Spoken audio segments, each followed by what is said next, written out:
শিৱসাগৰ জিলা ছাত্ৰ সন্থাৰ উদ্যোগত শিৱসাগৰ আঞ্চলিক ছাত্ৰ সন্থা শিৱসাগৰবাসী ৰাইজৰ সহযোগত আয়োজিত আজিৰ সাংস্কৃতিক সন্ধিয়াৰ উদ্বোধনী অনুষ্ঠান আছিল। এই অনুষ্ঠানত উদ্বোধক হিচাপে অংশগ্ৰহণ কৰিছোঁ আৰু এই শিৱসাগৰত সদৌ অসম ছাত্ৰ সন্থাৰ সাধাৰণ সভা অনুষ্ঠিত হৈছিল। সাধাৰণ সভাত আমাৰ প্ৰাণৰ শিল্পী জুবিন গাৰ্গ ডাঙৰীয়াই গীত পৰিৱেশন কৰিছিল। উদ্বোধকৰ দায়িত্ব মই পালন কৰিছোঁ, কিন্তু উদ্বোধনী তেখেতে পৰিৱেশন কৰি যোৱা গীত দৃশ্যশ্ৰব্য ইয়াত পৰিৱেশনৰ ব্যৱস্থাৰ যোগেদি আমি আমাৰ সাংস্কৃতিক কাৰ্যসূচী মুকলি কৰিছোঁ আৰু সাংস্কৃতিক সন্ধিয়াৰ উদ্বোধনী অনুষ্ঠানটি আমি ব্যতিক্ৰমী ৰূপত আমি পালন কৰি আমি জুবিন দাৰ প্ৰতি শ্ৰদ্ধা নিবেদন কৰিছোঁ, তেখেতৰ প্ৰতি ন্যায়ৰ দাবী উত্থাপন কৰিছোঁ।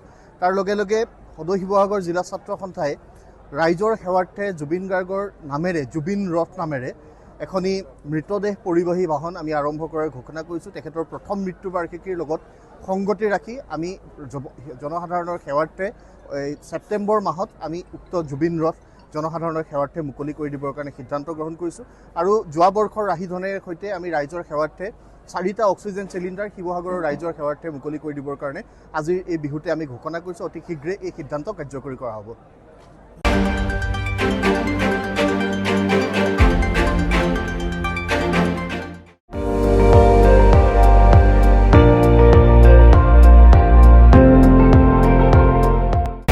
আপুনি চাই আছে ND24 সৰ্বশ্ৰেষ্ঠ নহয় সৰ্বোত্তমৰ দৌৰ।